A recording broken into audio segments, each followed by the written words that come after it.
Ari Temkin, Big 12 radio, just a superstar. We have him every week. If you got the TuneIn app, you got to go listen to him. We're just lucky that Ari is able to carve out some time for us each week. And Ari, always great to see you, buddy. No, I mean, pleasure is all mine. I appreciate you guys having me on every week. I listen to you guys and watch your shows, so thank you. I appreciate you guys. Ari, the Big 12 won a Heisman Trophy this week, and that's how we have to say things now because conferences are, these now overarching corporations that matter way more than they used to back in the day. But huge deal for Travis Hunter to do that. Look, they got 3 players right with votes, with Scadaboo getting votes and Shadur getting votes. So your thoughts on Travis Hunter and what he was able to do. And any other year, Ashton Jeanty doesn't have to worry about this at all. He would have won the award about a month ago. But when you've got a unicorn that you're chasing, it's really hard to catch him. Yeah, well said, Paul. I mean, it's the first non-quarterback to win the award for the Big 12 since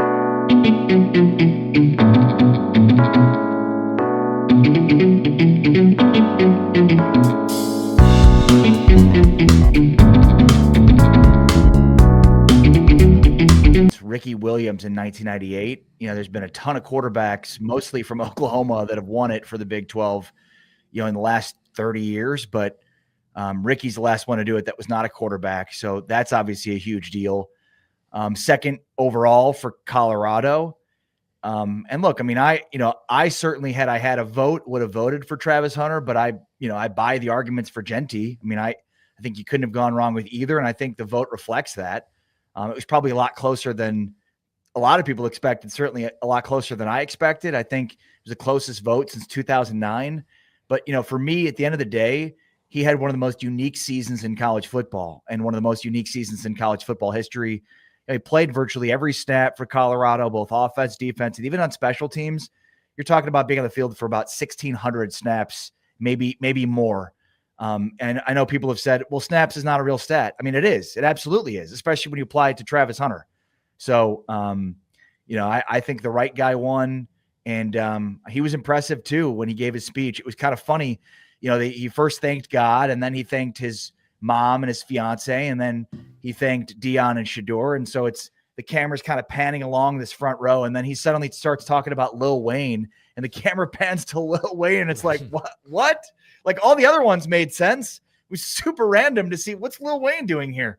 But I guess, they've sparked a friendship, and certainly, it's pretty cool to have that, have Lil Wayne there for you. So all in all, yeah, pretty big night for the Big 12. And, I think Travis Hunter, the next thing for him is he's going to be the first overall pick in the upcoming draft. Since we last talked to you, a lot going on in the coaching carousel, and it seemed like it had kind of slowed down to a crawl, but then Dave Clawson suddenly opens up the job there at Wake Forest. But the big hire at the end of last week, Ari, Rich Rodriguez coming back to Morgantown. I saw the big to-do with McAfee, and it just seemed like a party in Morgantown as the week closed. So there's excitement there. There's still some detractors, of course, as well. But sort of where do you sit on the reunion with Rich Rodriguez and a Mountaineer through and through coming back to try to bring this program to a level that it feels it belongs? Yeah, I mean, if anybody can come back from anything, I mean, this is a pretty good story. When you think about the fact that when he left West Virginia sued him and Michigan to get the buyout money because he was trying to leave without even paying, even though there was a buyout. So, I mean, if they can make up and get this going, then anybody can. It's funny. You wake up and you're like, Rich Rod's at West Virginia and Scott Frost is at UCF. Like, where am I? What a bizarre world. Is Matt Rule coming back to Baylor or something? I mean, it's bizarre. Look, to me, this one makes more sense than Scott Frost at UCF. And the reason for that is Rich Rod still presides over one of the best offenses in college football.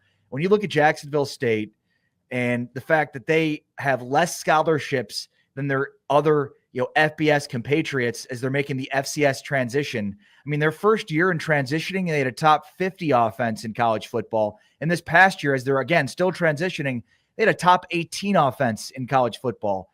That's remarkable. It says a lot about Rich Rod as an offensive tacticianer. So I think on the one hand, like, we can laugh at this, but Rich Rod still knows offensive football, period. End of story. So like that is huge for as he rejoins West Virginia, because, Scott Frost just like, there just isn't that success within recent history. There's the success he had when he left UCF, but he hasn't had, he didn't have success in Nebraska, and this job, UCF in the Big 12 in 2024, a lot closer resembles Nebraska a lot more than it resembles the UCF job he left in 2017.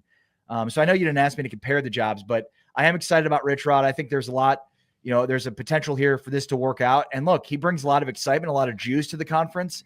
The fact that Pat McAfee is as much in his corner speaks very highly of Rich Rod, and the fact that there's going to be a lot of national play for West Virginia because, Pat McAfee's all in on it. So that's exciting for this conference. Obviously, Colorado's huge. Having Colorado in this league is big, because of the excitement that it brings, because of the eyeballs that it brings. Rich Rod is going to bring eyeballs, and I think Pat McAfee talking about Rich Rod in West Virginia a ton on his show will bring a ton of eyeballs. So I think that's huge.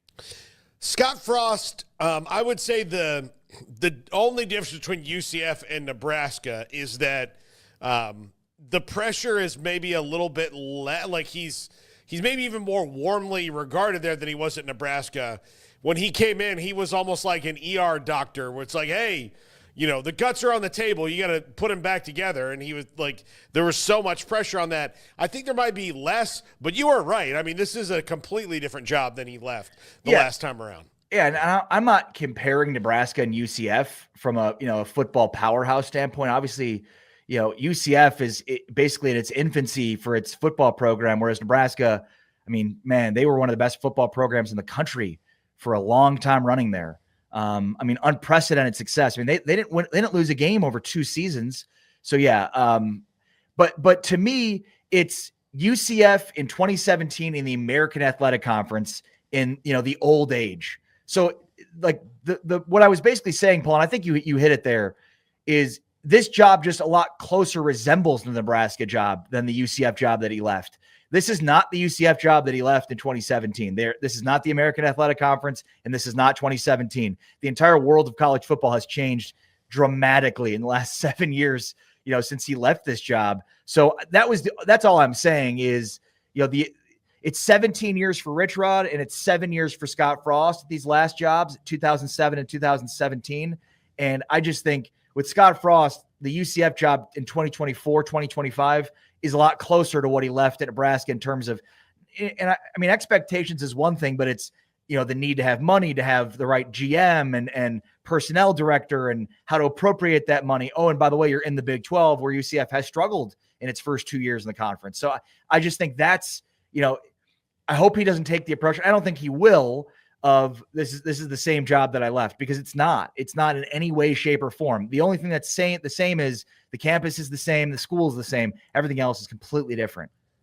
So, Ari, Colorado's clearly already started to pay dividends for Brett Yormark and company. The TV ratings, the Heisman Trophy winner, that's a lot of good PR. Arizona State, clearly, Big 12 champs, Cam Skattebo, playoff contender, representative. Arizona, disappointing. I don't think there's any doubt about that. Utah, though, by far the biggest disappointment because they came in with the most noise, and they decide after a little bit of a I don't know what's going to happen next year situation with Kyle Whittingham. He's coming back. He announces that. And it was kind of split reaction, honestly, last week when that came out. So I say all that to just ask you, what do you think the future holds for Utah, and what do you think like the temperature in the room is right now when it comes to the Utes and just sort of moving forward? And what I gathered was not really like all in, like, yay, Kyle Whittingham's coming back sort of feeling from the fan base in regards to next year. Well, and I get it. Look, this is a fan base that's watched this offense for the last 3 years completely crumble, and it's funny because the offense was really bad 3 years ago and they won the Pac-12. The offense was significantly worse the next year. And, and they ended up being really good. And the offense this year was even worse than it was the previous 2 years, basically without rising.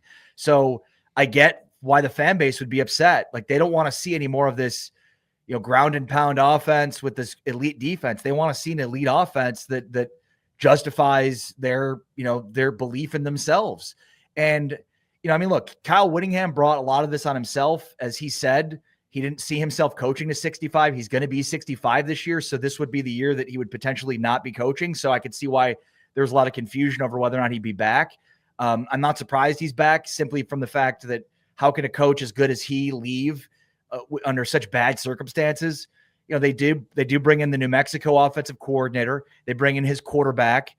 They brought in a former 4-star wide receiver who hasn't worked out so far at Mississippi State in Creed Whittemore. So, they're certainly spending and trying to, maximize what they can on the offensive side of the football. I'm curious to see what it'll look like on offense next year because, it's been real bad for them. And again, it's like you feel like it can't get any worse offensively, and yet the last 2 years it's gotten worse than it was the previous year. So, I think Devin Dampier hopefully will be the answer. He's way more of a running threat than he is a passing threat. When you look at his numbers at New Mexico, I mean, he's an elite runner and a so-so thrower. I want to say his throwing touchdowns pretty close to his interception numbers, but he just blows you out of the water with his ability to run. So be very curious to see what they look like next year with, basically Devin Dampier and his offensive coordinator taking over at Utah. Ari, what do you think about Doug Meacham and Todd Grantham as Mike Gundy's new coordinators? And I know they added Cooper Bassett today, another Oklahoma State alum, as their offensive line coach. Yeah, it's kind of funny. Mike Gundy has been going to the well on some of these, small college coordinators. I mean, and he's had a lot of success with it. Mike Yurachek and Yurcich but Brian Nardo, it seemed like he was the one that, Jim Knowles, another one. Nardo is the guy that maybe broke the camel's back because now he goes for, well-known, well-traveled offensive and defensive coordinators, that are no stranger to Power 5 and NFL football. So he went from Gannon University D3. He found Jim Knowles at a small school. He found, was Mike? I always get Hunter Yurachek and Mike Yurcich confused. From another small school. So, this is like an overcorrection where it was like, okay, I've gone to this well far too often. Now I've got to go for the known commodity. So it's basically hitting the ball right down the fairway. So, I mean, I like it from that standpoint. Look, he missed on Nardo, but he has had a lot of success stories. And so, I guess I'll reserve judgment fully on this, but I mean, it feels like the right play given, again, the lack of success from Brian Nardo. Well, Doug Meacham has a lot of work to do, maybe more so than Todd Grantham, and neither side of the ball was good, but I think 3 guys who have started a game on offense are back for Oklahoma State this year. And that doesn't mean that they are starters, that they've just started a game, are back. One of those is Garrett Rangel, the quarterback who had, one really good game and then got hurt. But they've got more questions than answers right now. Yeah, but look, I mean, they returned everybody on offense last year and they didn't win a Big 12 game. So maybe this is a good thing. I think defensively, so when you look at Oklahoma State as the whole, what's funny is they had a very similar year this year to last year. The difference was Ollie Gordon and then the injuries on defense. But like you look at their defensive numbers, a year ago when they went to the Big 12 championship game, and they were giving up a ton of yards. They were giving up points. The difference was they had a guy like Colin Oliver who would make splash plays. So they'd give up a long drive and suddenly they're, the opposition to the red zone. And then Colin Oliver has a strip sack and gets the ball back for the offense. So it was like the defense was the same as it was last year. You just didn't have Colin Oliver to make splash plays because he got hurt week 3 and was out for the year. Nick Martin, same thing. I mean, look at that Arkansas game as a great example of it. Like they beat Arkansas because they gave up a ton of yards, a ton of points, but Nick Martin and Colin Oliver are 2 guys that would create splash plays for their defense. And so without those 2 guys, they just didn't have the splash plays on defense, but they gave up a ton of yards and a ton of points. And then on offense, without basically Alan Bowman wasn't good last year. They just had Ollie Gordon that opened up really easy throws for Bowman. So, I mean, it just goes to show you like the difference between being winless in the Big 12 and getting to the Big 12 title game is, 2 elite defenders and a elite running back to rush for 2,000 yards that opens up opportunities for the offense. But that was basically it. Like, it wasn't like Bowman got worse. He just didn't have this great running back that opened up a ton of opportunities for their offense. And then again, their defense gave up a ton of yards last year, gave up a ton of points. The difference was it was just Oliver and Nick Martin that made splash plays that would end long drives. Yeah. All right, Ari, who you got CFP this weekend? I mean, I got Texas. I've got Penn State. I've got the home teams. Ohio State, Penn State, Texas, and then what's the last one I'm missing here? Indiana, Notre Dame. Oh yeah, and I'll take Notre Dame. I'm gonna take chalk this entire way because I just think that's how college football goes. And then I've got Oregon beating Georgia in the national title game, guys. All right, Ari, we will not see you next week because it will be off for Christmas, but we'll talk to you after the holiday. Have a great one. By the way, okay, if Ryan Day gave you his salary for a year, but if he loses against Tennessee, he's lost to Michigan, lost to Tennessee, he gives you his salary. All you have to do is stand there and take all the mud that's going to get thrown at him from people. Would you do it? Probably not.